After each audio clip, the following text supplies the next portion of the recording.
Hi hello ಎಲ್ರಿಗೂ ನಮಸ್ಕಾರ. Welcome to one more meaningful episode of doctor's mic. ಇವತ್ತು ನಮ್ಮೊಂದಿಗಿದ್ದಾರೆ doctor Vijay R M., nephrologist and transplant physician. ಇವರು kidney ಆರೋಗ್ಯದ ಬಗ್ಗೆ ಹೆಚ್ಚಿನ ಮಾಹಿತಿಯನ್ನು ಕೊಡಲು ನಮ್ಮೊಂದಿಗಿದ್ದಾರೆ. ಅಂದರೆ ನಮ್ಮ ಕಿಡ್ನಿ ದೇಹಕ್ಕೆ ಎಷ್ಟು ಅವಶ್ಯಕತೆ, ಅದರಿಂದ ಆರೋಗ್ಯ ಕಾಪಾಡಿಕೊಳ್ಳೋದು ಹೇಗೆ, ಮತ್ತು ಈ ಕಿಡ್ನಿಯಿಂದ ಯಾವೆಲ್ಲ ದೇಹದ ಭಾಗಗಳಿಗೆ ತೊಂದರೆ ನೀಡುತ್ತೆ ಅನ್ನೋದ್ರ ಬಗ್ಗೆ ಹೆಚ್ಚಿನ ಮಾಹಿತಿಯನ್ನು ಡಾಕ್ಟರ್ ಬಳಿಯೇ ತಿಳಿದುಕೊಳ್ಳೋಣ. ಡಾಕ್ಟರ್, ಕಾರ್ಯಕ್ರಮಕ್ಕೆ ಸ್ವಾಗತ. Thank you, sir. Thank you for inviting me.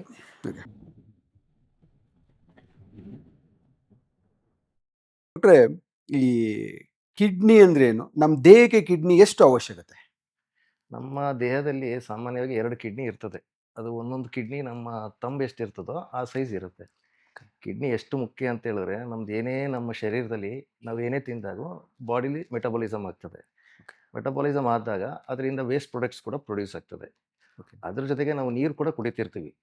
ಈಗ ನೀರು ಮತ್ತು ವೇಸ್ಟ್ ಪ್ರಾಡಕ್ಟ್ಸ್ ಎರಡೂ ಹೊರಗೆ ಹಾಕೋ ಕೆಲಸ ಮಾಡೋದೇ ಕಿಡ್ನಿ.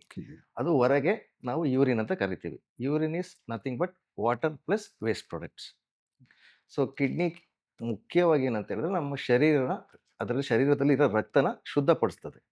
ಅದಕ್ಕೋಸ್ಕರ ಕಿಡ್ನಿನ ಫಿಲ್ಟ್ರು ಅಂತ ಕರೆಯೋದ? ಅದಕ್ಕೋಸ್ಕರ ಅದನ್ನ ಫಿಲ್ಟರ್ ಅಂತಾರೆ. ಹೆಂಗೆ ಅಂತ ಹೇಳಿದ್ರೆ ಹೆಂಗೆ ನಾವು ಕಾಫಿಗೆ ಫಿಲ್ಟರ್ ಹಾಕ್ದಾಗ ಕಾಫಿ ಕೆಳಗೆ ಬರ್ತದೋ ಹಂಗೆ ಕಿಡ್ನಿ ಕೂಡ ಕೆಟ್ಟ ಅಂಶನ ಫಿಲ್ಟರ್ ಮಾಡಿ ಹೊರಗೆ ಹಾಕ್ಬಿಡ್ತದೆ.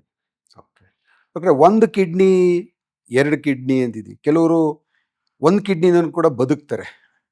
ಮತ್ತೆ ದೇಹದಲ್ಲಿ 2 ಕಿಡ್ನಿ ಅವಶ್ಯಕತೆ ಏನಿತ್ತು ಡಾಕ್ಟರ್? ಅಲ್ಲ, ದೇಹದಲ್ಲಿ ಒಂದು ಕಿಡ್ನಿ ಇದ್ರೂ ಬದುಕ್ಬೋದು. ದೇಹದಲ್ಲಿ ಅಂದರೆ it's a reserve, it acts as a reserve. ಈಗ ನೀವು ನೋಡಿರ್ತೀರಿ, ಟ್ರಾನ್ಸ್ಪ್ಲಾಂಟ್ ಆದಾಗ ಡೋನರ್ಗಳು ಒಂದು ಕಿಡ್ನಿ ಕೊಡ್ತಾರೆ. ಸೊ ಆ ಒಂದು ಕಿಡ್ನಿಯಿಂದನೇ ಅವರು ಜೀವನ ಪೂರ ಇರ್ತಾರೆ. ಸೊ ಬದುಕಲಿಕ್ಕೆ ಒಂದೇ ಕಿಡ್ನಿ ಸಾಕು. ಸೊ 2 ಕಿಡ್ನಿ ಅದು it acts A reserve. 2 kidney reserve ಇದ್ರೆ ಒಳ್ಳೆಯದು. ಒಂದು ಕಿಡ್ನಿಲೂ ಕೂಡ ನಾವು ಬದುಕ್ಬೋದು. ಅವನು ಪ್ರತಿದಿನ ಎಲ್ಲರ ಥರನೂ ಎಲ್ಲ ಆಕ್ಟಿವಿಟೀಸ್ ಮಾಡ್ಬೋದು ಒಂದು ಕಿಡ್ನಿ? ಒಂದು ಕಿಡ್ನಿ ಈಗ ಏನಂದ್ರೆ ಟ್ರಾನ್ಸ್ಪ್ಲಾಂಟ್ ಅಲ್ಲೇ ತಗೊಳ್ಳಿ, ಒಂದು ಕಿಡ್ನಿ ಕೊಟ್ಟಾಗ ಅವ್ರಿಗೆ ಏನಾಗುತ್ತೆ, ಕಿಡ್ನಿ ಫಂಕ್ಷನ್ ಒಂದು ತೆಗ್ದಿರ್ತೇವೆ, ಆಲ್ಮೋಸ್ಟ್ 50% ಕಮ್ಮಿ ಆಗುತ್ತೆ ಫಂಕ್ಷನ್. ಅದೇನಾಗುತ್ತೆ, over A period of 2 to 3 months ಆ ಫಂಕ್ಷನ್ಸ್ ಮತ್ತೆ ರೀಗೈನ್ ಆಗುತ್ತೆ. ಸೊ ಅದಕ್ಕೆ ಯೂಶಲಿ ಏನು ಮಾಡ್ತೇವೆ, 2 to 3 months ತನಕ ತುಂಬ ಎಕ್ಸೆಸ್ ಆಗಿ ಏನು ಕೆಲಸ ಮಾಡಬೇಡಿ. ಸೊ ಮಾಮೂಲಿ ಆ ಕೆಲಸ ಮಾಡ್ಕೊಂಡಿದ್ದು ಆಮೇಲೆ ನೀವು 3 months ಆದಮೇಲೆ ಯಾವಾಗ ಕಿಡ್ನಿ ಕಂಪ್ಲೀಟ್ ರಿಕವರಿ ಆಗೋ ಸಂದರ್ಭ ಬರ್ತದೆ ಆವಾಗ ನಿಮ್ಮ ರೂಟೀನ್ ಆಕ್ಟಿವಿಟೀಸ್ ಎಲ್ಲ ಕಂಪ್ಲೀಟ್ ಮಾಡ್ಕೊಳ್ಳಿ ಅಂತ ಹೇಳ್ತೇವೆ. ಸೊ ಒಂದು ಕಿಡ್ನಿಲಿ ಈ ಬದುಕಕ್ಕೆ ಯಾವುದೇ ತೊಂದರೆ ಇಲ್ಲ. ಇತ್ತೀಚಿನ ದಿನಗಳಲ್ಲಿ ಕಿಡ್ನಿ ಸಮಸ್ಯೆಗಳು ಹೆಚ್ಚಾಗಿ ಕಂಡು ಬರ್ತಾ ಇದೆ. ಕಾರಣ ಏನು ಡಾಕ್ಟರ್ ಇದಕ್ಕೆ? ಅಲ್ಲ, ಕಿಡ್ನಿ ಸಮಸ್ಯೆಗಳು ಮುಂಚೆನೇ ಇತ್ತು, ಈಗೂ ಇದೆ. ಈಗ ಯಾಕೆ ಜಾಸ್ತಿ ಗೊತ್ತಾಗ್ತಾ ಇದೆ ಅಂತ ಹೇಳಿದ್ರೆ ನಮಗೆ ಟೆಸ್ಟ್ಗಳು ಜಾಸ್ತಿ ಆಗ್ತಾ ಇರೋದ್ರಿಂದ, ಡಿಟೆಕ್ಟ್ ಮಾಡೋಕ್ಕೆ ಕೆಪಾಸಿಟಿ ಜಾಸ್ತಿ ಆಗ್ತಿರೋದ್ರಿಂದ ಸುಲಭವಾಗಿ ಗೊತ್ತಾಗ್ತಾ ಇದೆ. ಬಟ್ ಪ್ಲಸ್ ಸೆಕೆಂಡ್ ಪಾಯಿಂಟ್ ಏನಂದ್ರೆ, ಈಗಿನ ಕಾಲದಲ್ಲಿ ಲೈಫ್ ಸ್ಟೈಲ್ ಆಕ್ಟಿವಿಟೀಸ್ ಎಲ್ಲ ಚೇಂಜಸ್ ಆಗಿದೆ. ಮೂರನೇದು ಅಂತ ಹೇಳಿದ್ರೆ, ಈಗ ಶುಗರ್, ಮುಂಚೆ ಎಲ್ಲ ಶುಗರು BP ಪ್ರಾಬ್ಲಮ್ಗಳು ಕಮ್ಮಿ ಇತ್ತು ಬಿಕಾಸ್ ಆಫ್ ಚೆನ್ನಾಗಿ ಅವಾಗ ಫಿಸಿಕಲ್ ಆಕ್ಟಿವಿಟಿ ಇತ್ತು ಹಳೆ ಕಾಲದಲ್ಲೆಲ್ಲ. ಈಗೆಲ್ಲ ಲೈಫ್ ಸ್ಟೈಲ್ ಚೇಂಜಸ್ ಎಲ್ಲ ಆಗಿರೋದ್ರಿಂದ ಶುಗರು BP ಎಲ್ಲ ಭಾಳ ಜಾಸ್ತಿ ಆಗಿದೆ. ಕಾಮನ್ ಆಗಿ ಕಿಡ್ನಿ ಸಮಸ್ಯೆ ಬರೋದೇ ಡಯಾಬಿಟಿಕ್ ಕಾಯಿಲೆಯಿಂದ. ಓಕೆ, ನೀವು ಹೇಳೋದು ಡಯಾಬಿಟಿಕ್ ಮತ್ತು ಕಿಡ್ನಿ ಕಾಯಿಲೆ ಎರಡಿಗೂ ಸಂಬಂಧ ಇದೆ ಅಂತ? 100%. ಯಾಕಂದರೆ ಇಡೀ ಜಗತ್ತಿನಾಗೆ ನೀವು ತಗೊಂಡ್ರೆ ಕಿಡ್ನಿ ಸಮಸ್ಯೆ ಬರೋದೇ ಶುಗರಿಂದ. First common cause for causing kidney disease is diabetes. ಆಮೇಲೆ ನಂತರ ಬೇರೆ ಬರ್ತವೆ, ಹೈಪರ್ ಟೆನ್ಷನ್ನು ಅಥವಾ ಬೇರೆ ಔಷಧಿ ತಗೊಳ್ಳೋದು ಅಥವಾ ಜೆನೆಟಿಕ್ ಕಾಸಸ್. 100ಕ್ಕೆ 90% ಕಿಡ್ನಿ ಸಮಸ್ಯೆ ಬರೋದೇ ಶುಗರಿಂದ, ಅಂದರೆ ಡಯಾಬಿಟೀಸಿಂದ. ಓಕೆ, ನಾವು ಇತ್ತೀಚಿನ ದಿನಗಳಲ್ಲಿ ಸ್ಟ್ಯಾಟಿಸ್ಟಿಕ್ಸ್ ಕೂಡ ನೋಡಿದ್ದೀವಿ, ಭಾರತದಲ್ಲಿ ಅತಿ ಹೆಚ್ಚು ಕಿಡ್ನಿ ಸಮಸ್ಯೆಗಳು ಕಂಡು ಬರ್ತಿದೆ ಅಂತ. ಇದಕ್ಕೆ ಕಾರಣ ಡಾಕ್ಟ್ರೆ? ಈಗ ಏನಾಗ್ತಿದೆ ಅಂದರೆ, ಮುಂಚೆ China was called as A diabetes capital. ಮುಂಚೆ ಚೈನಾದೇನಿದ್ರು ಆವಾಗ ಡಯಾಬಿಟಿಸ್ ಕ್ಯಾಪಿಟಲ್ ಅಂತಿದ್ವಿ. ಈಗ ಏನಾಗಿದೆ, India is become the diabetes capital. Okay, ಅಂದರೆ ಎವ್ರಿ 4th person 1, 2, 3, 4 ಜನಕ್ಕೆ ತಗೊಂಡ್ರೆ ಒಬ್ಬರಿಗೆ ಡಯಾಬಿಟಿಸ್ ಇದ್ದೇ ಇರ್ತದೆ. ಓಕೆ, ಡಯಾಬಿಟಿಸ್ ಇರೋ ಕಾರಣ ಅಂತ ಹೇಳಿದ್ರೆ ಯಾಕೆ ಅಂತ ಹೇಳಿದ್ರೆ, ಒಂದು ಈಗ ಈಗಿರೋ life style changes plus genetic ಕಾಸಸ್ಸಿಂದ ಡಯಾಬಿಟಿಸ್ ಜಾಸ್ತಿ ಆಗಿದೆ. ಡಯಾಬಿಟಿಸ್ ಜಾಸ್ತಿ ಆಗ್ತಿದ್ದಂಗೆ ಕಿಡ್ನಿ ಸಮಸ್ಯೆಗಳು ಜಾಸ್ತಿ ಆಗ್ತದೆ. ಓಕೆ, ಈಗ ನನಗೆ ಕಿಡ್ನಿ ಸಮಸ್ಯೆ ಇದೆ ಅಂತ ಗೊತ್ತಾಗೋಕ್ಕೆ ಏನು ಟೆಸ್ಟ್ಗಳು, ಪರೀಕ್ಷೆಗಳು ಏನು ಮಾಡಿಸ್ಬೇಕು? ಅದು ರಕ್ತ ಪರೀಕ್ಷೆ ಇರ್ಬೋದು, ಮತ್ತೊಂದು ಇರ್ಬೋದು. ಏನಂತ ಹೇಳಿದ್ರೆ, ಕಿಡ್ನಿ ಸಮಸ್ಯೆದಲ್ಲಿ ಸಿಂಪ್ಟಮ್ಸ್ ಬಂದಿದೆ ಅಂತ ಹೇಳಿದ್ರೆ ಆಲ್ಮೋಸ್ಟ್ ಅದು ಕಿಡ್ನಿ ಡ್ಯಾಮೇಜ್ ಆಗ್ಬಿಟ್ಟಿದೆ ಅಂತ ಸುಮಾರು. ಕಿಡ್ನಿಲಿ ಬೇರೆ ಅಂಗಾಂಗಗಳು ತಗೊಂಡ್ರೆ, ನೀವು ಲಿವರ್ ತಗೊಂಡ್ರೆ ಅಥವಾ ಹಾರ್ಟ್ ತಗೊಂಡ್ರೆ, ಫಸ್ಟು ಸಿಂಪ್ಟಮ್ಸ್ ಬಂದಾಗ ಅದು ಅರ್ಲಿ ಸ್ಟೇಜಲ್ಲಿ ಇರುತ್ತೆ, ಅದನ್ನ ಟ್ರೀಟ್ ಮಾಡ್ಬೋದು. ಆದರೆ ಕಿಡ್ನಿ ಸಮಸ್ಯೆಯಲ್ಲಿ ಏನಂತ ಹೇಳಿದ್ರೆ, ಕಿಡ್ನಿ ಸಮಸ್ಯೆಯಿಂದ ಸಿಂಪ್ಟಮ್ಸ್ ಬಂದ್ಬಿಡ್ತು ಅಂದರೆ ಆಲ್ಮೋಸ್ಟ್ ಸುಮಾರು ಡ್ಯಾಮೇಜ್ ಆಗಿಬಿಟ್ಟಿದೆ ಅಂತ ಕಿಡ್ನಿ. ಓಕೆ. ಹಂಗಾಗಿ ಒಂದು ಪೇಷಂಟು ಅಥವಾ ಒಬ್ಬ ವ್ಯಕ್ತಿ ಕಾಲು ಊತ ಮುಖ ಊತ ಸಿಂಪ್ಟಮ್ಸಿಂದ ಬಂದಿದ್ದಾರೆ ಅಂತ ಹೇಳಿದ್ರೆ ಆಲ್ಮೋಸ್ಟ್ ಅವ್ರಿಗೆ ತುಂಬಾ ಡ್ಯಾಮೇಜ್ ಆಗಿರುತ್ತೆ ಅಂತಲೇ ಅರ್ಥ. ಎರಡನೇದು ನೀವು ಸಿಂಪ್ಟಮ್ಸ್ ಕೇಳಿದರೆ ಏನೇನು ಆಗಬಹುದು ಅಂತ. ಒಂದು ಕಾಮನ್ನಾಗಿ ಆಗೋದು ಅಂತ ಹೇಳಿದ್ರೆ ಕಾಲು ಊತ ಬರೋದು, ಮುಖ ಊತ ಬರೋದು, ಯೂರಿನಲ್ಲಿ ರಕ್ತ ಬರೋದು, ಯೂರಿನ್ ಮಾಡಿದಾಗ ನೊರೆ ಬರೋದು, ಇವೆಲ್ಲ ಕಾಮನ್ ಸಿಂಪ್ಟಮ್ಸ್. ಅಂದ್ರೆ ನೀವು ಹೇಳೋದು ಕಾಲು ಊತ ಬಂದ್ರೆ ಫ್ರೀಕ್ವೆಂಟ್ ಆಗಿ ಯೂರಿನ್ ಪಾಸ್ ಆಗ್ತಿದ್ರೆ ಇಲ್ಲ ಬ್ಲಡ್ ಹೋಗ್ತಾ ಇದ್ರೆ ಕಿಡ್ನಿಗೆ ಸಮಸ್ಯೆ ಆಗಿದೆ ಅಂತ ಅರ್ಥ. ಯೂಶಲಿ ಕಾಲು ಊತ ಬಂತು ಅಂದರೆ 3 ಕಾರಣದಿಂದ ಕಾಲು ಊತ ಬರುತ್ತೆ. ಒಂದು ಕಿಡ್ನಿ ಪ್ರಾಬ್ಲಮ್ ಇರ್ಬೋದು, ಒಂದು ಲಿವರ್ ಪ್ರಾಬ್ಲಮ್ ಇರ್ಬೋದು, ಇನ್ನೊಂದು ಹಾರ್ಟ್ ಪ್ರಾಬ್ಲಮ್ ಇರ್ಬೋದು. ಸೊ ಕಾಲು ಊತ ಬಂತು ಅಂದರೆ ನಾವು ಅದನ್ನೇ ಇವ್ಯಾಲ್ಯೂಯೇಟ್ ಮಾಡಿದಾಗ ಗೊತ್ತಾಗುತ್ತೆ ಯಾವ್ದರಿಂದ ಬಂದಿದೆ ಅಂತ. ಬಟ್ ಕಾಲು ಊತ ಬರೋದು ಸಾಮಾನ್ಯ ಕಾರಣಗಳು 3. ಒಂದು ಹಾರ್ಟ್ ಪ್ರಾಬ್ಲಮ್ಮು, ಒಂದು ಕಿಡ್ನಿ ಪ್ರಾಬ್ಲಮ್ಮು, ಒಂದು ಲಿವರ್ ಪ್ರಾಬ್ಲಮ್ಮು. ಅದನ್ನ ನಾವು ಇನ್ವೆಸ್ಟಿಗೇಟ್ ಮಾಡಿದಾಗ ಯಾವ್ದರಿಂದ ಬರುತ್ತೆ ಅಂತ ಗೊತ್ತಾಗ್ತದೆ. ಈಗ ಈ ಕಿಡ್ನಿಗೆ ಡಾಕ್ಟ್ರೆ ಪ್ರತಿ ವರ್ಷ ಇಂಥ ಟೆಸ್ಟ್ ಮಾಡ್ಬೋದ್ವಾ ನಾವು, ಪ್ರಿವೆಂಟಿವ್ ಹೆಲ್ತ್ ಚೆಕ್ ತರ? ಯೂಶಲಿ ಏನಂತ ಹೇಳಿದ್ರೆ ಎಲ್ಲರಿಗೂ ಮಾಡೋ ಅವಶ್ಯಕತೆ ಇಲ್ಲ. ಎಲ್ಲ ರೋಗಿಗಳಿಗೆ ಅವಶ್ಯಕತೆ ಇಲ್ಲ. ಅದು ಸ್ಪೆಸಿಫಿಕ್ ಕಾಯಿಲೆಗಳಿರ್ತವೆ. ಯಾಕೆ ಅವ್ರಿಗೆ ಮಾಡ್ತೀವಿ ಅಂದರೆ ಅವರಲ್ಲಿ ಕಿಡ್ನಿ ಪ್ರಾಬ್ಲಮ್ಸ್ ಬರೋ ಚಾನ್ಸಸ್ ಜಾಸ್ತಿ ಇರ್ತದೆ. ಅದಕ್ಕೋಸ್ಕರ ಆ ಸೆಟ್ ಆಫ್ ಪೇಷಂಟ್ಸಿಗೆ ಮಾತ್ರ ಹೇಳ್ತೇವೆ.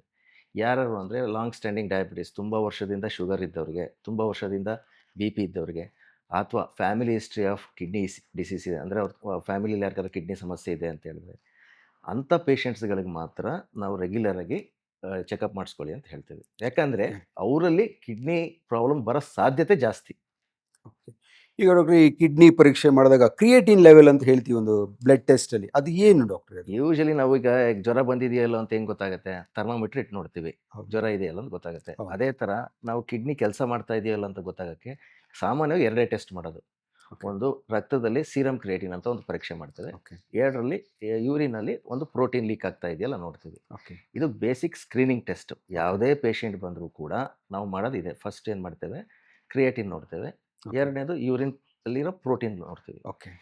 ಈಗ ಪ್ರೋಟೀನ್ ಲೀಕ್ ಆಗ್ತಾ ಇದೆ ಅಂದರೆ ಅರ್ಲಿ ಸ್ಟೇಜ್ ಇದೆ ಅಂತ ಅರ್ಥ. ಬಟ್ ಕ್ರಿಯೇಟಿನ್ ಜಾಸ್ತಿ ಆಗಿಬಿಟ್ಟಿದೆ ಅಂದರೆ ಆಲ್ವೇಸ್ ಅಡ್ವಾನ್ಸ್ಡ್ ಸ್ಟೇಜ್ ಆಗಿದೆ ಕಿಡ್ನಿ ಡಿಸೀಸ್ ಅಂತ ಅರ್ಥ. ಅಂದರೆ ಕಿಡ್ನಿ ಫೇಲ್ಯೂರ್ ಅಂತ ಹೇಳ್ತೀರಾ ಅದಕ್ಕೆ? ಅದು ಕಿಡ್ನಿ ಫೇಲ್ಯೂರು ಮೆಡಿಕಲಿ ಅದನ್ನ ನಾವು ಕ್ರಿಯೇಟಿನ್ ಜಾಸ್ತಿ ಆದರೆ ಕಿಡ್ನಿ ಫೇಲ್ಯೂರ್ ಅಂತಲೇ ಹೇಳೋದು. ಜನಗಳು ಭಯ ಪಡ್ಕೋತಾರೆ ಅಂತ ಹೇಳಿ ನಾವೇನು ಮಾಡ್ತೀವಿ, ಅದು ಕಿಡ್ನಿ ಸಮಸ್ಯೆ ಅಂತ ಹೇಳ್ತೀವಿ. But medically it is called as A renal failure ಅಥವಾ ಕಿಡ್ನಿ ಫೇಲ್ಯೂರ್ ಅಂತಲೇ ಅರ್ಥ. ಕಿಡ್ನಿ ಫೇಲ್ಯೂರ್ ಅಂತ ಭಯ ಪಡೋದೇನಿಲ್ಲ. ಎಷ್ಟೊಂದು ಕಿಡ್ನಿ ಗುಣಗಳು ಆಗ್ತವೆ, ಕೆಲವು ಗುಣಗಳು ಆಗಲ್ಲ. ಅದು ಕಾರಣ ಯಾವ ಕಾರಣ ಅಂತ ನಾವು ಕಂಡುಹಿಡಿದು ಅದಕ್ಕೆ ಹೇಳ್ತೀವಿ ನಾವು. ಈಗ ನನ್ನ ಕಿಡ್ನಿ ಆರೋಗ್ಯವಾಗಿರಬೇಕು ಅಂದರೆ ನನ್ನ ಆಹಾರ ಪದ್ಧತಿ ಹೇಗಿರಬೇಕು? ಎಕ್ಸ್ಟ್ರಾ ಏನೂ ಮಾಡಿಬಿಡಿ. ಸಾಮಾನ್ಯ ಫುಡ್ ನಾವೇನು ರೆಗ್ಯುಲರಾಗಿ ಹಳೆ ಕಾಲದಲ್ಲಿ ಏನೇನು ತಿನ್ಕೊಂಡು ಬರ್ತಾಯಿದ್ವೋ ಅದನ್ನೇ ತಿನ್ಕೊಂಡು ಫಿಸಿಕಲ್ ಆ್ಯಕ್ಟಿವಿಟಿ ಮಾಡ್ಕೊಂಡಿದ್ರೆ ಸಾಕು. ಏನು ಎಕ್ಸ್ಟ್ರಾ ಪ್ರಿಕಾಷನ್ಸ್ ಏನಿಲ್ಲ, ಒಳ್ಳೆ ಹೈಡ್ರೇಷನ್ ಮಾಡಿಕೊಂಡು ಸಾಮಾನ್ಯವಾಗಿ ನಾವೇನು ತಿಂತೀವಿ ನಮ್ಮ ದಿನನಿತ್ಯ ಆಹಾರ ಏನಿದೆ ಅದು ತಗೋಬೇಕು. ಈಗ ವೆಸ್ಟರ್ನ್ ಡಯಟ್ ಅಂತ ಇರ್ತದೆ, ಈಗ ಜಂಕ್ ಫುಡ್ಸು ಅಂಥವೆಲ್ಲ ಬಿಟ್ಟು ನಮ್ಮ ಆಹಾರ ಹಿಂದಿನ ಕಾಲದಲ್ಲಿ ನೋಡಿದಾಗ ನಮ್ಮದು ಶುಗರ್ ಪೇಷಂಟ್ಸ್ಗಳು ಕಡಿಮೆ ಇದ್ದರು. ಯಾಕಂದರೆ ಅವರು ಆರೋಗ್ಯವಾಗಿ ತಿಂತಾಯಿದ್ರು. ಏನು ಆರೋಗ್ಯ ನಾವು ರೆಗ್ಯುಲರ್ಗೆ ಏನೇನು ತಿಂತೀವೋ ಅದನ್ನೇ ನಾವು ಕಂಟಿನ್ಯೂ ಮಾಡಿದ್ರೆ ಅದರಿಂದ ಯಾವುದೇ ಸಮಸ್ಯೆನೂ ಆಗಲ್ಲ. ಅಂದರೆ ದಿನಕ್ಕೆ 3 ಟೈಮ್ ಮಾತ್ರ ಆಹಾರ ತಿನ್ನಿ, ಅದಕ್ಕಿಂತ ಹೆಚ್ಚಿಗೆ ತಿನ್ನಬೇಡಿ ಅಂತ. ಇಲ್ಲ, ಏನಂತ ಹೇಳಿದ್ರೆ ನೀವು ಜಾಸ್ತಿ ಊಟ ಮಾಡ್ತಾ ಇದ್ದೀರಾ ಅಂದರೆ ತೂಕ ಜಾಸ್ತಿ ಆಗುತ್ತೆ. ತೂಕ ಜಾಸ್ತಿ ಆದಾಗ ಒಬೆಸಿಟಿ ಬರುತ್ತೆ. Obesity also one of the reason for causing kidney problem. ಅದ್ರ ಜೊತೆಗೆ ಒಬೆಸಿಟಿ ಬಂತು ಅಂದಾಗ ಏನಾಗುತ್ತೆ, ಒಬೆಸಿಟಿ ದಪ್ಪ ಆದಾಗ ಅದ್ರ ಜೊತೆಗೆ ಬಿ ಪಿ ಬರುತ್ತೆ, ಶುಗರು ಬರುತ್ತೆ. 3 ಸೇರಿದಾಗ ಕಿಡ್ನಿ ಪ್ರಾಬ್ಲಮ್ ಬರೋದು ಜಾಸ್ತಿ ಆಗುತ್ತೆ. ಹಾಗಾಗಿ ಸಾಮಾನ್ಯವಾಗಿ ತಿನ್ನೋದ್ರಲ್ಲಿ ತಪ್ಪಲ್ಲ. ಬಟ್ ಅದೇ ಥರ ಫಿಸಿಕಲ್ ಆ್ಯಕ್ಟಿವಿಟಿ ಮಾಡಿಕೊಂಡು ನಾವು ವೆಯ್ಟ್ನ ಜಾಸ್ತಿ ಆಗ್ತಿದ್ದಂಗೆ ನೋಡಿಕೊಂಡ್ರೆ, ರೆಗ್ಯುಲರ್ ಫಿಸಿಕಲ್ ಆ್ಯಕ್ಟಿವಿಟಿ ಮಾಡಿಕೊಂಡ್ರೆ ಯೂಶಲಿ ಏನೂ ಆಗಲ್ಲ. ಇಂಥದ್ದು ತಿನ್ನಬಾರ್ದು ಅಂತ ಏನಿಲ್ಲ. ನಾರ್ಮಲ್ ವ್ಯಕ್ತಿ ಯಾವ ಥರ ತಿನ್ಕೊಳ್ಳಿ, ಬಟ್ ತಿಂದಾಗ ಕಾಯಿಲೆ ಬಂದಾಗ ಬೇಗ ಐಡೆಂಟಿಫಿಕೇಷನ್ ಮಾಡ್ಕೊಳ್ಳೋದು ಭಾಳ ಮುಖ್ಯ ಅಷ್ಟೇ. ಈಗ ಕಿಡ್ನಿ ಮೇಂಟೈನ್ ಮಾಡಲಿಕ್ಕೆ ಪ್ರತಿದಿನ ಇಷ್ಟು ಲೀಟ್ರ್ ನೀರು ಕುಡಿಬೇಕು ಅಂತ ಏನಾದ್ರು ಇದೆಯಾ?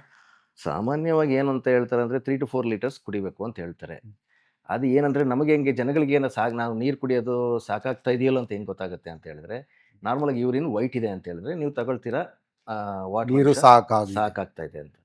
ಯಾಕಂದರೆ ನಾರ್ಮಲಾಗಿ ಏನಾಗುತ್ತೆ, ಶರೀರದಿಂದ ನೀರು ಹೋಗೋದು ಯಾವುದು, ನಾವು ಉಸಿರಾಡೋದ್ರಿಂದ ಒಂದು 500 ml ಹೋಗುತ್ತದೆ. ಮತ್ತು ನಾವು ಯೂರಿನಲ್ಲಿ 1.5 ಲೀಟರ್ಸ್ ಹೋಗುತ್ತೆ. ನಾವು ಮೋಷನಲ್ಲಿ ಒಂದು 200 ml ಹೋಗ್ತದೆ. ಸೊ ಹೆಚ್ಚು ಕಮ್ಮಿ ಸೇರಿಸಿದ್ರೆ 1.5 ಲೀಟರ್ಸ್ ಬರುತ್ತೆ.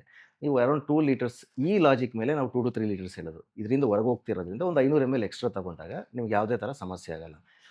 ಆದರೆ ಇದು ನೀರು ಇಷ್ಟು ಕುಡಿಯೋದು ನಾರ್ಮಲ್ ಪೀಪಲ್ಗೆ ಮಾತ್ರ. ಇದು ಕಿಡ್ನಿ ಪೇಷಂಟ್ಸ್ ಇದ್ದವ್ರಿಗೆ ಅಥವಾ ಹಾರ್ಟ್ ಪೇಷಂಟ್ಸ್ ಇದ್ದವ್ರಿಗೆ ಅಥವಾ ಲಿವರ್ ಪೇಷಂಟ್ಸ್ ಇದ್ದವ್ರಿಗೆ ಕಾಲು ಊತ ಇರ್ತದಲ್ಲ ಅಂಥ ಪೇಷಂಟ್ಸ್ಗಳಿಗೆ ನಾವು ಇಷ್ಟು ಕುಡೀರಿ ಅಂತ ಹೇಳೋದು. ಈ ಹೆಚ್ಚು ನೀರು ಕುಡಿಯೋದು ಎಲ್ರಿಗೂ ಒಳ್ಳೆಯದಾ, ಇಲ್ಲ ನೀವು ಹೇಳ್ದಂಗೆ ದಿನಕ್ಕೆ 3 ರಿಂದ 4 ಲೀಟರ್ ಸಾಕು. ಕೆಲವ್ರಿಗೊಂದು ಅಭ್ಯಾಸ ಇದೆ, ಡಾಕ್ಟರ್ ಹೇಳ್ಬಿಟ್ಟಿದ್ದಾರೆ ಅಂತ ಗಂಟೆಗೂ ನೀರು ಕುಡಿಯೋದು, ಅದು 5 ರಿಂದ 6 ಲೀಟರ್ ಆಗ್ಬಿಡುತ್ತೆ. ಎಷ್ಟೇ ನೀರು ಕುಡಿದ್ರು ಕೂಡ ಕಿಡ್ನಿಗೆ ಗೊತ್ತಾಗ್ತಿರ್ತದೆ ನೀವು ಎಷ್ಟು ನೀರು ಕುಡಿದಿದ್ದೀರಾ, ಎಷ್ಟು ಹೊರಗೆ ಹಾಕ್ಬೇಕು ಅಂತ ಗೊತ್ತಿರ್ತದೆ. ಓಕೆ. ನೀವು ಎಷ್ಟು 6 ಲೀಟರ್ ಕುಡಿದ್ರು ಕಿಡ್ನಿ ಅಷ್ಟೇ ಹೊರಗಾಗ್ತದೆ. ಸೊ ಬಾಡಿಲಿ ಮೇಂಟೆನ್ಸ್ ಮೆಟಬಾಲಿಕ್ ಇದೆಲ್ಲ ಮೇಂಟೈನ್ ಮಾಡ್ತದೆ. ಸೊ ಹಂಗಾಗಿ ನೀವು ಜಾಸ್ತಿ ಕುಡಿದ್ರೆ ತಪ್ಪೇನಿಲ್ಲ, ಬಟ್ ಕೆಲವ್ರಿಗೆ ಸಮಸ್ಯೆ ಆಗ್ತದೆ, ಆ ಥರ ಅಲ್ಲ. ಬಟ್ ಯಾವುದೇ ಆಗಲಿ ಅತಿಯಾಗಿ ಮಾಡ್ಕೊಡ್ದು. ಈಗ ಕೆಲವರು ನೋಡಿದ್ವಿ ಪ್ರೋಟೀನ್ ಅಂಶದಿಂದ ಕಿಡ್ನಿ ಫೇಲ್ಯೂರ್ ಆಗಿದೆ ಅಂತ ಹೇಳ್ತಾರೆ ಡಾಕ್ಟ್ರೆ. ಅದು ಅಂದರೆ ಅದು ಏನಂತ ಹೇಳಿದ್ರೆ, ಈಗ ನಮ್ದು ಯೂಶಲಿ ಲಿಟ್ರೇಚರ್ ಪ್ರಕಾರ ಏನು ಹೇಳ್ತಾರೆ ಅಂತ ಹೇಳಿದ್ರೆ, ಪ್ರೋಟೀನ್ ನಮ್ದೆಲ್ಲ ಲಿಟ್ರೇಚರ್ ಇರೋದು ಏನಂತ ಹೇಳಿದ್ರೆ, ಪ್ರೋಟೀನ್ ತುಂಬ ತಗೊಂಡ್ರೆ ಪ್ರಾಬ್ಲಮ್ ಆಗುತ್ತೆ. These literature western base literature. Okay. ನಮ್ಮ ಇಂಡಿಯನ್ಸಲ್ಲಿ ತಗೊಂಡ್ರೆ ನಾವು ತಗೊಳ್ಳೋ ಪ್ರೋಟೀನೇ ಕಮ್ಮಿ. ಹಾ. ಯಾಕಂದರೆ most of the Indians are vegetarian they don't take non veg frequently. So ನಾರ್ಮಲಾಗಿ ಏನಂತಾರೆ 0.8 grams per kg body weight protein ತಗೊಳ್ಳಿ ಅಂತ ಹೇಳ್ತಾರೆ. ಹೌದು ಹೌದು. ನಾವು ತಗೊಳ್ಳೋದು 0.8ಕ್ಕಿಂತ ಕಡಿಮೆನೇ ಬರ್ತದೆ. ಓಕೆ. ಸೊ ಹಂಗಾಗಿ ನೀವು ಪ್ರೋಟೀನ್ ರೆಸ್ಟ್ರಿಕ್ಷನ್ ಮಾಡೋದು ತಪ್ಪಲ್ಲ. ಪ್ರೋಟೀನ್ ತಿನ್ನಿ, ತಗೊಳ್ಳೋದಿಲ್ಲ. ಬಟ್ ಏನಂದರೆ ಬೇರೆ ಥರ ಸಪ್ಲಿಮೆಂಟಾಗಿ ತಗೋತೀರಲ್ಲ, ನ್ಯಾಚುರಲಾಗಿ ತಗೊಳ್ಳೋದು ತಪ್ಪೇನಿಲ್ಲ. ಈಗ ಮೊಳಕೆ ಹೊಡೆದಿದ್ದ ಕಾಳುಗಳಲ್ಲಿ ಪ್ರೋಟೀನ್ಸ್ ಇರ್ತದೆ, ನಾನ್ ವೆಜಿಟೇರಿಯನ್ ಪ್ರೋಟೀನ್ ಇರ್ತದೆ, ಇದರಲ್ಲಿ ತಗೊಳ್ಳೋದು ತಪ್ಪಿಲ್ಲ. ಈ ಎಕ್ಸ್ಟ್ರಾ ಸಪ್ಲಿಮೆಂಟ್ಸ್ ಪ್ರೋಟೀನ್ ಯಾಕಂದ್ರೆ ಅದ್ರಲ್ಲಿ ಏನೇನು ಮಿಕ್ಸ್ ಮಾಡಿರ್ತಾರೆ, ಏನೇನು ಕೆಮಿಕಲ್ಸ್ ಇರುತ್ತೆ ನಮಗೆ ಗೊತ್ತಿರಲ್ಲ. ಅದೇನು ಡ್ಯಾಮೇಜ್ ಆಗೋದು. ಹಾಗಾಗಿ ಏನೇ ಆಗಲಿ ಒಂದು ಫಿಸಿಯಲಾಜಿಕಲ್ ವೇ ಆಫ್ ಇದೆಯಲ್ಲ, ಅದು ಆಲ್ವೇಸ್ ಬೆಟರ್. ನಾರ್ಮಲ್ ಏನು ನಾವು ದಿನನಿತ್ಯ ತಿನ್ನೋದ್ರಲ್ಲಿ ಪ್ರೋಟೀನ್ ಯಾವ್ದು ಇರುತ್ತೆ, ಕಾಳುಗಳು, ಮೊಳಕೆ ಹೊಡೆದಿದ್ದ ಕಾಳುಗಳು ಪ್ಲಸ್ ನಾನ್ ವೆಜಿಟೇರಿಯನ್, ಇದು ತಗೊಂಡ್ರೆ ಯಾವುದೇ ಥರ ಸಮಸ್ಯೆ ಆಗಲ್ಲ. ಈ ಪ್ರೋಟೀನ್ ಶೇಕಲ್ಲಿ ತುಂಬ ಕಾಯಿಲೆಗಳಾಗಿದೆ, ಯಾಕಂದರೆ ಅದ್ರಲ್ಲಿ ಕ್ರಿಯೇಟಿನ್ ಅಂತ ಇರುತ್ತೆ. ಹೌದು. ಕ್ರಿಯೇಟಿನ್ ಒಂದು ಅದು ತಗೊಂಡಾಗ ಏನಾಗುತ್ತೆ, ನಾನು ಹೇಳಿದ್ನಲ್ಲ ಮುಂಚೆ, ಸೀರಮ್ ಕ್ರಿಯೇಟಿನ್ ನೋಡ್ತಾ ಇರ್ತೀವಿ. ಒಂದು ಕ್ರಿಯೇಟಿನ್ ರೀಡಿಂಗ್ಸ್ ಕೂಡ ಆಲ್ಟರ್ ಆಗಿಬಿಡ್ತದೆ. ಅವಾಗ ಡಾಕ್ಟ್ರು ಕಿಡ್ನಿ ಪ್ರಾಬ್ಲಮ್ ಇದೆ ಇಲ್ಲದರೂ ಕೂಡ ಇದೆ ಅಂತ ಹೇಳ್ಬೋದು. ಎರಡನೇದು, ಆ ಪ್ರಾಡಕ್ಟ್ ಜೊತೆಗೆ ಏನು ಮಿಕ್ಸ್ ಮಾಡಿರ್ತಾರೆ ಅನ್ನೋದು ಗೊತ್ತಿರಲ್ಲ. ಹಾಗಾಗಿ ಅದ್ರ ಎಷ್ಟು ಮಟ್ಟಿಗೆ ಸೇಫ್ ಅನ್ನೋದು usually it's not authenticated. But better to avoid those protein shakes ಅಥವಾ ಪ್ರೋಟೀನ್ ಮಿಲ್ಕ್ಸ್ ಬರ್ತದಲ್ಲ, ನಾರ್ಮಲಾಗೆ ತಗೊಳ್ಬೇಕು. ನಾರ್ಮಲಾಗೆ ಸಿಗಬೇಕಾದ್ರೆ ಯಾಕೆ ಅದಕ್ಕೆಲ್ಲ ಎಕ್ಸ್ಟ್ರಾ ಹೋಗ್ಬೇಕು? ಫಸ್ಟ್ ಆಫ್ ಆಲ್ ನಮ್ದು ನ್ಯಾಚುರಲ್ ತಿಂತಿರೋದ್ರಲ್ಲೇ ಅಷ್ಟು ಅದರಲ್ಲೇ ಮೇಂಟೈನ್ ಮಾಡ್ಕೊಂಡ್ರೆ ಸಾಕು. Why do want to go for other this things? Sir, ಉಪ್ಪು ಅತಿ ಹೆಚ್ಚು ಬಳಸೋದ್ರಿಂದ ಕೂಡ ಕಿಡ್ನಿ ಫೇಲ್ಯೂರ್ ಆಗುತ್ತೆ ಅಂತ ಹೇಳ್ತಾರೆ. ಫೇಲ್ಯೂರ್ ಆಗಲ್ಲ. ಉಪ್ಪಿನ ಅಂಶ ನಾರ್ಮಲಾಗಿ ನಾವೇನು ಮಾಡ್ತೀವಿ, 5 ರಿಂದ 6 grams ತಗೊಳ್ತಾನೆ ಇರ್ತೀವಿ. ಇಂಡಿಯಾದಲ್ಲಿ ಏನಂತ ಹೇಳಿದ್ರೆ, ಇಂಡಿಯಾದಲ್ಲಿ ನೋಡಿದಾಗ ಯೂಶಲಿ 9 ಗ್ರಾಮ್ ತಗೊಳ್ತಾರೆ. 9 ಗ್ರಾಮ್ ರೆಕಮೆಂಡೆಡ್ ಈಸ್ 5 grams. ಏನಾಗುತ್ತೆ, ಉಪ್ಪು ತಿಂದಾಗ ಬಿ ಪಿ ಜಾಸ್ತಿ ಆಗ್ತಾ ಹೋಗುತ್ತೆ, ಬ್ಲಡ್ ಪ್ರೆಷರ್ ಜಾಸ್ತಿ ಆಗ್ತಾ ಹೋಗುತ್ತೆ. ಬ್ಲಡ್ ಪ್ರೆಷರ್ ಜಾಸ್ತಿ ಆದಾಗ ಕಿಡ್ನಿ ಮೇಲೆ ಒತ್ತಡ ಜಾಸ್ತಿ ಆಗ್ತದೆ. ಹಂಗಾಗಿ ಒಟ್ಟು ಕಿಡ್ನಿ ಪ್ರಾಬ್ಲಮ್ ಆಗುತ್ತೆ. ಹೊರತು ಸಾಲ್ಟ್ ಇಟ್ ಸೆಲ್ಫ್ ಅದರಿಂದನೇ ಕಿಡ್ನಿ ಪ್ರಾಬ್ಲಮ್ ಆಗುತ್ತೆ ಅಂತಲ್ಲ, ಉಪ್ಪು ಜಾಸ್ತಿ ತಿಂದಾಗ ಕಿಡ್ನಿ ಪ್ರಾಬ್ಲಮ್ ಆಗುತ್ತೆ. ಯಾಕೆ ಅಂದರೆ ಬಿ ಪಿಯಿಂದ. ಈಗ ಸರ್, ಕ್ರಿಯೇಟಿನ್ ಲೆವೆಲ್ ಜಾಸ್ತಿ ಆಗಿದೆ ಅಂತ ಹೇಳಿದಾಗ ನಾರ್ಮಲ್ ಸ್ಥಿತಿಗೆ ತರ್ತೀರಾ ಟ್ರೀಟ್ಮೆಂಟ್ ಕೊಟ್ಟು, ಅದನ್ನ ಯಾವ ಲೆವೆಲ್ವರೆಗೂ ನಾವು ಕಡಿಮೆ ಮಾಡ್ಬೋದು? ಈಗ ನೆಕ್ಸ್ಟ್ ಡಯಾಲಿಸಿಸ್ ಯಾವಾಗ ಹೇಳ್ತೀರಾ ಅದ್ರಿಗೆ? ನಾರ್ಮಲಾಗಿ ಏನಂತ ಹೇಳಿದ್ರೆ 2 ಥರ ಕಿಡ್ನಿ ಫೇಲ್ಯೂರ್ಗಳಿರ್ತವೆ. ಒಂದು ಮೆಡಿಕಲಲ್ಲಿ ಹೇಳಿದ್ರೆ acute renal failure, chronic renal failure ಅಂತ ಹೇಳ್ತೀವಿ. ಜನಗಳಿಗೆ ಅರ್ಥ ಆಗಬೇಕು ಅಂತ ಹೇಳಿದ್ರೆ, ಅಕ್ಯೂಟ್ ಅಂತ ಹೇಳಿದ್ರೆ ಸದ್ಯದಲ್ಲಿ ಆಗಿರೋ ರೀನಲ್ ಫೇಲ್ಯೂರ್, ಅದನ್ನ ಟೆಂಪ್ರರಿ ರೀನಲ್ ಫೇಲ್ಯೂರ್ ಅಂತ ಹೇಳ್ತೀವಿ. ಕ್ರೋನಿಕ್ ಅಂದರೆ ತುಂಬ ದಿವಸಗಳಿಂದ ಇರೋ ಕಿಡ್ನಿ ಸಮಸ್ಯೆ ಅಂತ, ಅದನ್ನ ಕ್ರೋನಿಕ್ ರೀನಲ್ ಫೇಲ್ಯೂರ್ ಅಂತೀವಿ. ಅಕ್ಯೂಟ್ ರೀನಲ್ ಫೇಲ್ಯೂರ್ ಅಂತ ಹೇಳಿದ್ರೆ, ಈಗ ಅವರು ನಾಟಿ ಔಷಧಿ ತಗೊಳ್ಳೋದು, ಅಥವಾ ಪೇಯ್ನ್ ಕಿಲ್ಲರ್ಸ್ ತಗೊಳ್ಳೋದು, ಅಥವಾ ವಾಂತಿ ಭೇದಿ ಬಂದು ಹಾಸ್ಪಿಟ್ಲಿಗೆ ಬರೋದು, ಅಥವಾ ಜ್ವರ ಬಂದಾಗ ಟೆಂಪ್ರರಿ ಕಿಡ್ನಿ ಫೇಲ್ಯೂರ್ ಆಗುತ್ತೆ. ಅದೇನಾಗುತ್ತೆ, ಅದು ಕ್ರಿಯೇಟಿನ್ ಜಾಸ್ತಿ ಆಗ್ತಾ ಹೋಗುತ್ತೆ. ಆ ಟೈಮಲ್ಲಿ ಆ ಟ್ರೀಟ್ಮೆಂಟ್ ಕೊಟ್ಟಾಗ ರಿಕವರಿ ಆಗಿಬಿಡ್ತಾರೆ. ಇದನ್ನ ನಾವು ಅಕ್ಯೂಟ್ ರೀನಲ್ ಫೇಲ್ಯೂರ್ ರಿವರ್ಸ್ ಮಾಡ್ಬೋದು, ಇದು ಸಹಜ ಸ್ಥಿತಿಗೆ ತರಬಹುದು, ನಾರ್ಮಲ್ ಆಗಿ ತರ್ಬೋದು. ಇದನ್ನ ರಿವರ್ಸಬಲ್ ಕಿಡ್ನಿ ಇಂಜುರಿ, ಅಥವಾ ನಾವು ಮೆಡಿಕಲ್ ಇದನ್ನ ಅಕ್ಯೂಟ್ ರೀನಲ್ ಫೇಲ್ಯೂರ್ ಅಂತ ಹೇಳ್ತೀವಿ. ಈಗ long standing diabetes, long standing hypertension, ತುಂಬ ವರ್ಷದಿಂದ ಪೇನ್ ಕಿಲ್ಲರ್ಸ್ ತಗೊಳ್ತಾ ಇದ್ದಾರೆ, ಅಥವಾ ಫ್ಯಾಮಿಲಿ ಹಿಸ್ಟ್ರಿ ಇದ್ದಾಗ ಸ್ವಲ್ಪ ಕಿಡ್ನಿ ಡ್ಯಾಮೇಜ್ ಆಗ್ತಾ ಹೋಗುತ್ತೆ. ಈಗ ಎಕ್ಸಾಂಪಲ್ ಕ್ರಿಯೇಟಿನ್ 1 ವರ್ಷಕ್ಕೆ 1.5 ಇರುತ್ತೆ ಅಂದ್ಕೊಳ್ಳಿ, ಇನ್ನೊಂದು 2-3 ಇಯರ್ಸ್ ಆದಮೇಲೆ 1.7 ಆಗುತ್ತೆ. ಹಂಗೆ ಗ್ರ್ಯಾಜುವಲಾಗಿ ಜಾಸ್ತಿ ಆಗುತ್ತೆ. ಇದನ್ನ ಕ್ರೋನಿಕ್ ರೀನಲ್ ಡಿಸೀಸ್ ಅಂತ ಹೇಳ್ತೀವಿ. ಇದು ಸಾಮಾನ್ಯವಾಗಿ diabetes, long standing diabetes, long standing hypertension, ಅಥವಾ ಅನಾಲ್ಜೆಸಿಕ್ ಅಬ್ಯೂಸ್ ಅಂದರೆ ಪೇನ್ ಕಿಲ್ಲರ್ ಅಬ್ಯೂಸ್ ಮಾಡ್ತಿದ್ದವ್ರಿಗೆ ಸ್ಲೋಲಿ ಕ್ರಿಯೇಟಿನ್ ಜಾಸ್ತಿ ಆಗುತ್ತಾ ಹೋಗ್ತದೆ. ಇದನ್ನ ರಿವರ್ಸ್ ಮಾಡೋದು ಕಷ್ಟ. ಆ್ಯಸ್ ಎ ನೆಫ್ರಾಲಜಿಸ್ಟ್ ಡಾಕ್ಟರ್ಸ್ ಏನು ಮಾಡ್ತಾರೆ ಅಂತ ಹೇಳಿದ್ರೆ, ಆ ಪ್ರೋಗ್ರೆಸ್ ಆಗ ಸ್ಪೀಡ್ನ ಕಮ್ಮಿ ಮಾಡ್ತಾರೆ ಹೊರತು ಅದು ಕಂಪ್ಲೀಟ್ ರಿವರ್ಸ್ ಮಾಡೋಕ್ಕಾಗಲ್ಲ. ಯಾಕಂದರೆ kidney disease is A progressive disease. ಏನಾರು ಮಾಡಲಿ ಅದು ಮುಂದೆ ಹೋಗ್ತಾನೆ ಇರ್ತದೆ, ಅದು ತಿಂತಾ ಹೋಗ್ತಾ ಇರ್ತದೆ. ನಾವೇನು ಮಾಡ್ತೀವಿ, ಆ ಪ್ರೋಗ್ರೆಸ್ ಆಗೋದನ್ನ ಸ್ಲೋ ಮಾಡ್ತೀವಿ ಅಷ್ಟೇ, ಮಾತ್ರೆಗಳು ಕೊಟ್ಟು. ಕಂಪ್ಲೀಟ್ ರಿವರ್ಸಲ್ಗೆ ಆ ಥರ ಮಾತ್ರೆಗಳು ಯಾವುದೂ ಇಲ್ಲ. ಈಗ ಡಯಾಬಿಟೀಸ್ ಬಂದುಬಿಡ್ತು, ಕಿಡ್ನಿ ಜಾಸ್ತಿ ಆಯಿತು, ಅದನ್ನ ರಿವರ್ಸ್ ಮಾಡ್ಕೊಡ್ತೀವಿ ಅಂತಾರೆ, ಅವೆಲ್ಲ ಆಗಲ್ಲ. Only we can slow the progression of the renal failure, ಹೊರತು ಕಂಪ್ಲೀಟ್ ರಿಕವರಿ ಮಾಡೋಕ್ಕಾಗಲ್ಲ. ಅದೇ ಟೆಂಪ್ರರಿ ಕಿಡ್ನಿ ಫೇಲ್ಯೂರ್ ಅಂತ ಹೇಳಿದ್ನಲ್ಲ, ಕಾರಣಗಳು ಈ ವಾಂತಿ, ಭೇದಿ, ಜ್ವರ ಬಂದಾಗ ಆಗ ಚೆನ್ನಾಗೇ ಇದ್ದವ್ರಿಗೆ ಸಡನ್ನಾಗಿ ಕಿಡ್ನಿ ಫೇಲ್ಯೂರ್ ಆಗುತ್ತೆ. ಅಂಥ ಪೇಷಂಟ್ಸ್ಗಳು ಕಂಪ್ಲೀಟ್ ರಿಕವರಿ ಆಗ್ತಾರೆ. ಆದರೆ ಈಗೇನು ತೋರಿಸ್ತಾ ಇದೆ ಅಂದರೆ, ಒಂದ್ಸತಿ ಕಿಡ್ನಿ ಪ್ರಾಬ್ಲಮ್ ಆಯಿತು, ಒಂದು ರಿಕವರಿ ಆದರೂ ಕೂಡ ಅವ್ರಿಗೆ ಮುಂದೆ ಬರೋ ಚಾನ್ಸಸ್ ಇರುತ್ತೆ ಅಂತ ಹೇಳುತ್ತಷ್ಟೆ. ಆಗ ಅದು ಕೇರ್ಫುಲ್ ಆಗಿರಬೇಕು. ಒಂದ್ಸತಿ ಕಿಡ್ನಿ ಪ್ರಾಬ್ಲಮ್ ಆಯಿತು ಅಂದಾಗ ನಾರ್ಮಲ್ ಆದರೂ ಕೂಡ ಅವರು they must be very careful. Okay sir, ಈಗ ಕಿಡ್ನಿ ಬಂದಾಗ ಕೆಲವು ಟೈಮ್ ಕಾಂಟ್ರಾಸ್ಟಿಂದನೂ ಕೂಡ ಕ್ರಿಯೇಟಿನ್ ಲೆವೆಲ್ ಜಾಸ್ತಿಯಾಗಿ ನೋಡಿದ್ದೀವಿ. ಹೌದು. ಲೈಕ್ ಆಂಜಿಯೋಗ್ರಾಮ್ ಮಾಡೋದಾಗಿರ್ಬೋದು, ಇಲ್ಲ ಸಿ ಟಿ ಸ್ಕ್ಯಾನ್ ಮಾಡ್ಬೇಕಾದ್ರೆ ಇಲ್ಲ MRI ಕಾಂಟ್ರಾಸ್ಟ್ ಕೊಡ್ತೀವಿ. ಕೆಲವರಿಗೆ ಅದು ಪರ್ಮನೆಂಟ್ ಆಗಿ ಆಗಿರೋದು ಇದೆಯಾ ಆ ಥರ ಏನಾದ್ರು ಕ್ರಿಯೇಟಿನ್? ಕಡಿಮೆ ಏನಂತ ಹೇಳಿದ್ರೆ, ಕಾಂಟ್ರಾಸ್ಟ್ ಅಂದಾಗ ನಾವು ಏನಂತ ಅದು ಇಟ್ಸ್ ಎ ಸೊಲ್ಯೂಷನ್. ಅದರಲ್ಲಿ ಒಂದು ಕೆಮಿಕಲ್ಸ್ ಥರ ಇರುತ್ತೆ. ನಾರ್ಮಲ್ ಕ್ರಿಯೇಟಿನ್ ಕಿಡ್ನಿ ಫಂಕ್ಷನ್ಸ್ ಇದ್ದವ್ರಿಗೆ ಸಾಮಾನ್ಯ ಏನೂ ಆಗಲ್ಲ. ಓಕೆ ಅದಕ್ಕೆ ನಾವೇನು ಮಾಡ್ತೀವಿ, ಪ್ರಿಕಾಷನ್ಸು ತಗೊಳ್ತೀವಿ. ಏನು ಪ್ರಿಕಾಷನ್ ತಗೋತೀವಿ, ಕಾಂಟ್ರಾಸ್ಟ್ ಕೊಡೋಕ್ಕೂ ಮುಂಚೆ ಚೆನ್ನಾಗಿ ನಾರ್ಮಲ್ ಪರ್ಸನ್ಸ್ಗೆ ಚೆನ್ನಾಗಿ ಹೈಡ್ರೇಟ್ ಮಾಡಿ ಕೊಡ್ತೇವೆ. ಹೈಡ್ರೇಟ್ ಮಾಡಿದಾಗ ಏನಾಗುತ್ತೆ, ಆ ಸೊಲ್ಯೂಷನಲ್ಲಿರೋ ಕಾಂಪೋಸಿಷನ್ದು ಡೈಲ್ಯೂಟ್ ಆಗುತ್ತೆ. ಡೈಲ್ಯೂಟ್ ಆದಾಗ ಕಿಡ್ನಿ ಚಾನ್ಸಸ್ಸು ಕಡಿಮೆ. ಯೂಶಲಿ ನಾರ್ಮಲ್ ಪೀಪಲಲ್ಲಿ ಆಗಲ್ಲ. ಒಂದು ವೇಳೆ ಆಯಿತು ಅಂದ್ಕೊಳ್ಳಿ, ಆಗುತ್ತೆ, ಆಯಿತು ಅಂದ್ಕೊಳ್ಳಿ, ಆವಾಗ ಏನಾಗುತ್ತೆ ಅಂದರೆ ರಿಕವರಿ ಆಗೋ ಚಾನ್ಸಸ್ ವೆರಿ ಹೈ. ಓಕೆ ಈಗ ಆದರೆ ಇನ್ನೊಂದು ಏನಂತಂದರೆ, ಆಲ್ರೆಡಿ ಕಿಡ್ನಿ ಪೇಷಂಟ್ಸ್ ಇದ್ದಾರೆ, ಆ ಪೇಷಂಟಿಗೆ ಕಾಂಟ್ರಾಸ್ಟ್ ಕೊಡ್ತೀವಿ ಅಂತೇಳಿ ಅವರಿಗೆ ರಿಕವರಿ ಆಗೋ ಚಾನ್ಸಸ್ ಕಡಿಮೆ. ಅದಕ್ಕೆ ನಾವೇನು ಹೇಳ್ತೀವಿ ಅಂದರೆ ಪೇಷಂಟ್ಸ್ಗೆ, ಈಗ ಅವ್ರಿಗೆ ಬೇಕೇ ಬೇಕು, ಈಗ ಏನೋ ಒಂದು ಆಪ್ರೇಷನ್ ಮಾಡಬೇಕು, ಏನೋ ತೊಂದರೆ ಆಗಿರೋದ್ರಿಂದ ಅದು ಮಾಡಲೇಬೇಕು ಅಂದಾಗ ಅವ್ರ ಪೇಷಂಟಿಗೆ ಕೂತ್ಕೊಂಡು ಎಕ್ಸ್ಪ್ಲೈನ್ ಮಾಡ್ತೀವಿ. ಯಾಕಂದರೆ ಇದು ಮಾಡೋದ್ರಿಂದ ನಮಗೆ ಅದರಿಂದ ಬರೋ ಬೆನಿಫಿಟ್ಸ್ ಆರ್ ಮೋರ್. ಈಗ ರಿಸ್ಕು ಬೆನಿಫಿಟ್, ಈಗ ರಿಸ್ಕು ಕಡಿಮೆ ಇದೆ, ಬೆನಿಫಿಟ್ ಜಾಸ್ತಿ ಬರ್ತಾ ಇದೆ ಅಂದಾಗ ನಾವು ಆ ರಿಸ್ಕ್ ತಗೊಳ್ಬೇಕಾಗ್ತದೆ. ಅದನ್ನ ನಾವು ಪೇಷಂಟ್ಗೆ ಎಕ್ಸ್ಪ್ಲೈನ್ ಮಾಡ್ತೀವಿ. ಪೇಷಂಟ್ ಒಪ್ಕೊಂಡ್ರೆ will go ahead. Okay sir, ಈಗ ಕಿಡ್ನಿ ಫೇಲ್ಯೂರ್ ಆಗಿದೆ ಅಂತ ಗೊತ್ತಾಯಿತು. ಇಂಥ ಪೇಷಂಟ್ಗೆ ನೀವು ಡಯಾಲಿಸಿಸ್ ಬೇಕು ಅಂತ ಯಾವಾಗ ನಿರ್ಧಾರ ಮಾಡ್ತೀರಾ? ಕಿಡ್ನಿ ಫೇಲ್ಯೂರ್ ಅಂದರೆ ಅದು ಸ್ಟೇಜಸ್ಗಳಿರ್ತದೆ. ಒಂದು 2, 3, 4, 5 ಸ್ಟೇಜ್ ಅಂತ ಇರ್ತದೆ. ಯೂಶಲಿ 5ನೇ ಸ್ಟೇಜ್ ಬಂದಾದರೆ ಅದನ್ನ GFR ಅಂತ ಹೇಳ್ತೀವಿ. ಅಂದರೆ ಕಿಡ್ನಿಲಿ ಫಿಲ್ಟ್ರೇಷನ್ ಎಷ್ಟು ಬ್ಲಡ್ ಎಷ್ಟು ಚೆನ್ನಾಗಾಗುತ್ತೆ ಅಂತ. ಅದು ಕಡಿಮೆ ಆಗ್ತಾ ಆಗ್ತಾ ಕಿಡ್ನಿ ಫೇಲ್ಯೂರ್ ಜಾಸ್ತಿ ಆಗ್ತಾ ಹೋಗುತ್ತೆ. ಅದನ್ನ ಕೊನೆಯ ಸ್ಟೇಜಿಗೆ CKD, chronic kidney disease stage 5 ಅಂತ ಹೇಳ್ತೀವಿ. ಆವಾಗ ಕ್ರಿಯೇಟಿನು ಕೂಡ ಜಾಸ್ತಿ ಇರುತ್ತೆ. ಕ್ರಿಯೇಟಿನ್ ಜಾಸ್ತಿ ಆಗಿದೆ ಅಥವಾ ಅವರಿಗೆ CKD ಸ್ಟೇಜ್ 5 ಅಂದ ಕೂಡಲೇ ಡಯಾಲಿಸಿಸ್ ಮಾಡಲ್ಲ ನಾವು. ಅವ್ರಿಗೆ ಪ್ರಿಪೇರ್ ಮಾಡ್ತೀವಿ. ಏನಂದರೆ ಮೆಂಟಲಿ, ನೋಡಪ್ಪ ಇನ್ನೂ ಸ್ವಲ್ಪ ದಿನದಲ್ಲಿ ನಿಮಗೆ ಡಯಾಲಿಸಿಸ್ ಬರೋ ಚಾನ್ಸಸ್ ಇದೆ ಅಂತ ಹೇಳಿ ಒಂದು ಹೇಳ್ತೇವೆ. ಓಕೆ ಎರಡನೇದು ಏನಂತ ಹೇಳಿದ್ರೆ, ಅವರಿಗೆ ಏನೇನು ಡಯಾಲಿಸಿಸ್ ಮಾಡೋಕ್ಕೂ ಮುಂಚೆ ಏನೇನು ಮಾಡಬೇಕು, ಅದು ಏನೇನು ಮಾಡ್ತೀವಿ ಅಂತ ಹೇಳಿದ್ರೆ, ಒಂದು ಕೈದು ಒಂದು, ಈಗ ನಾವು ಒಂದು ಪೇಷಂಟ್ ಬಂದರೆ ಡಯಾಲಿಸಿಸ್ ಹೇಗೆ ಮಾಡ್ತೀವಿ, ಕುತ್ತಿಗೆಗೆ ಟ್ಯೂಬ್ ಹಾಕಿ ಮಾಡ್ತೇವೆ. ಈಗ ಕುತ್ತಿಗೆಗೆ ಟ್ಯೂಬ್ ಆಗೋಕ್ಕೂ ಮುಂಚೆ ನಾವೇನು ಮಾಡ್ತೀವಿ, 5ನೇ ಸ್ಟೇಜಿಗೆ ಬರ್ತಿದ್ದಂಗೆ ನೋಡಿ, ಇನ್ನೊಂದು 6 ತಿಂಗಳಲ್ಲಿ 7 ತಿಂಗಳಲ್ಲಿ ನಿಮಗೆ ಡಯಾಲಿಸಿಸ್ ಬೇಗ ಚಾನ್ಸಸ್ ಇದೆ, ಕೈದಕ್ಕೆ ಆ ಒಂದು ಆಪ್ರೇಷನ್ ಮಾಡಿಸ್ಕೊ ಅಂತ ಹೇಳ್ತೀವಿ. ಅದಕ್ಕೆ AV ಫಿಸ್ಟುಲಾ ಅಂತ ಹೇಳ್ತೀವಿ. ಅವ್ರು ಕೈದು ಆಪ್ರೇಷನ್ ಮಾಡಿಸಿ ಇಟ್ಕೊಂಡ್ಬಿಟ್ರೆ ಅದು ಯೂಶಲಿ ಏನಾಗುತ್ತೆ, ಅದು ಮೆಚ್ಯೂರ್ ಆಗೋಕ್ಕೆ 6 ವೀಕ್ಸ್ ಬೇಕಾಗುತ್ತೆ. ಸೊ ಅವ್ರಿಗೆ ರೆಡಿ ಮಾಡಿ ಇಟ್ಕೊಂಡಿರ್ತಾರೆ. ಈಗ 5ನೇ ಸ್ಟೇಜಲ್ಲಿ ಇದ್ದಾರೆ, ಇನ್ನೂ ಡಯಾಲಿಸಿಸ್ಗೆ ಬಂದಿಲ್ಲ, ರೆಡಿ ಮಾಡಿ ಇಟ್ಕೊ ಅಂತ ಹೇಳಿರ್ತೀವಿ.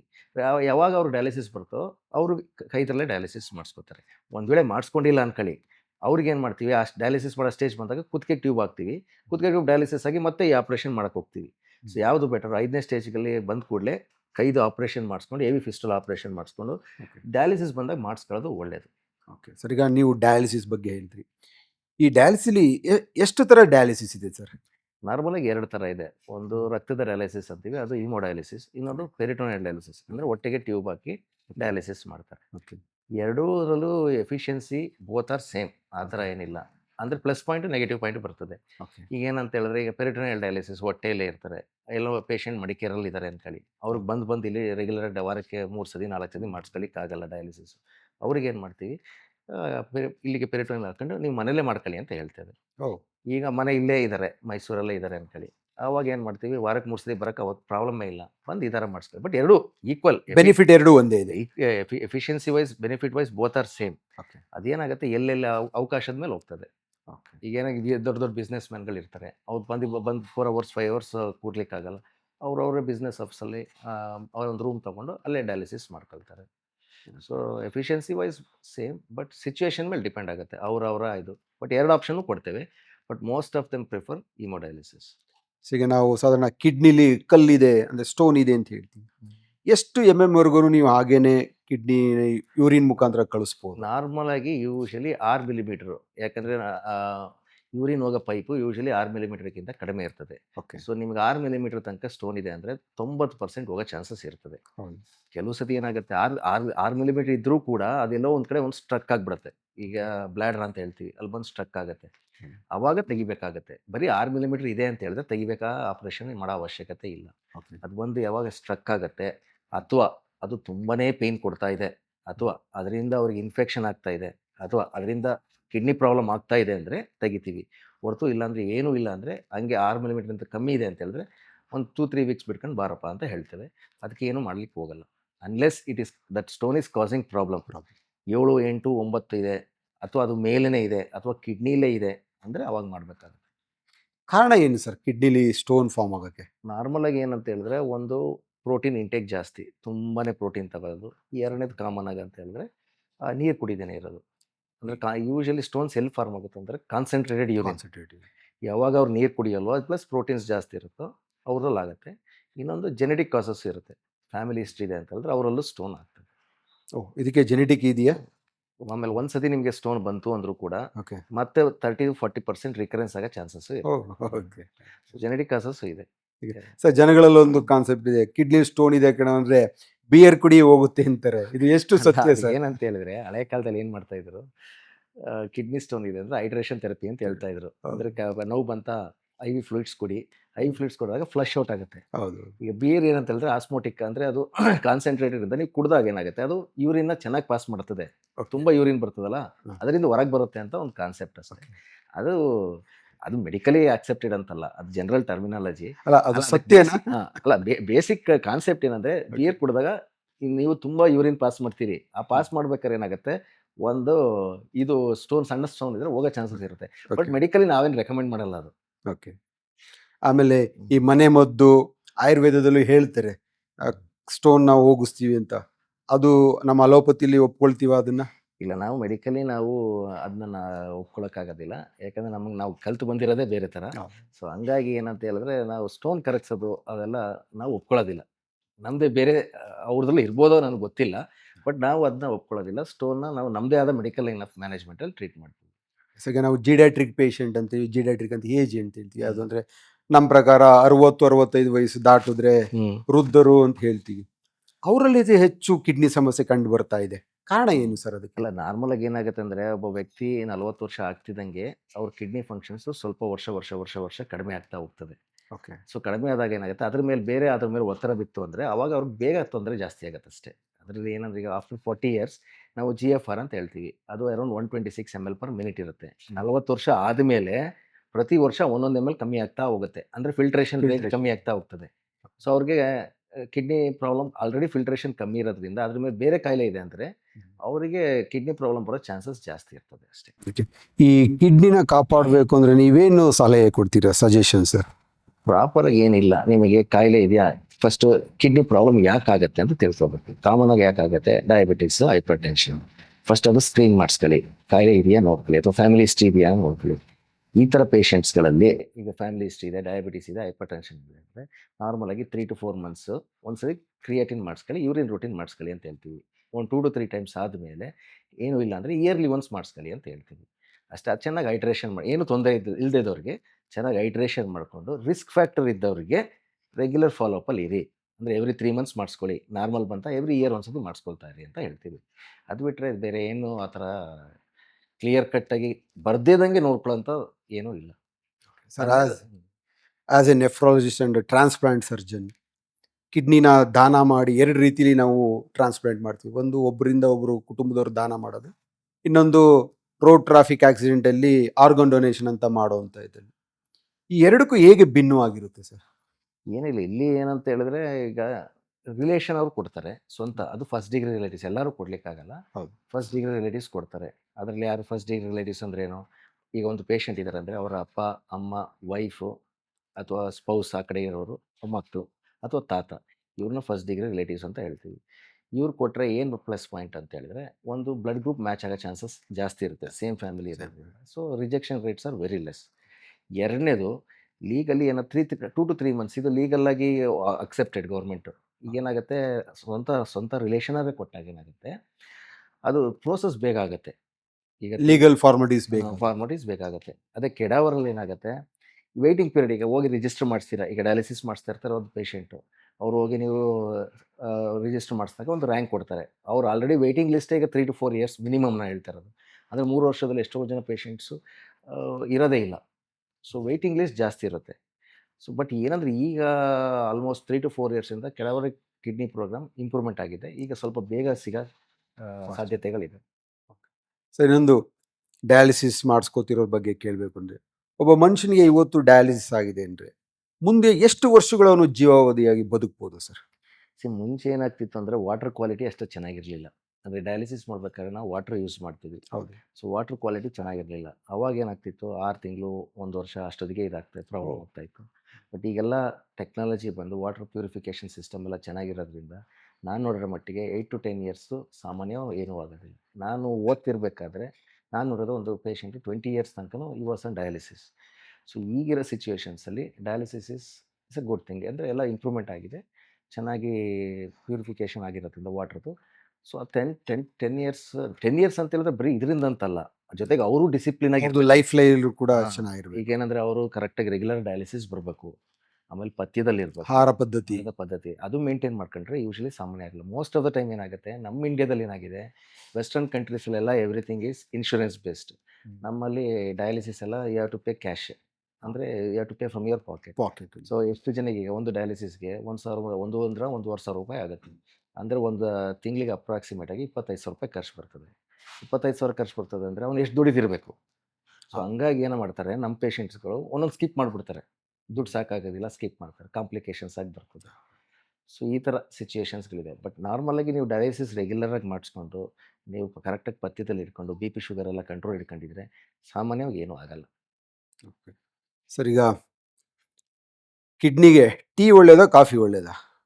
ಆ ಥರ ಏನಿಲ್ಲ, ಕಾಫಿ ಟೀ ಆ ಥರ ಇಲ್ಲ. ಟೋಟಲ್ ಈಗ ಕಿಡ್ನಿ ಸಮಸ್ಯೆ ಇದೆ ಅನ್ಕೊಳ್ಳಿ, ಕಿಡ್ನಿ ಸಮಸ್ಯೆ ಇದ್ದವರೆಗೆ ನಾವು ಇಷ್ಟು ನೀರು ತಗೊಳ್ಳಿ ಅಂತ ಹೇಳ್ತೀವಿ.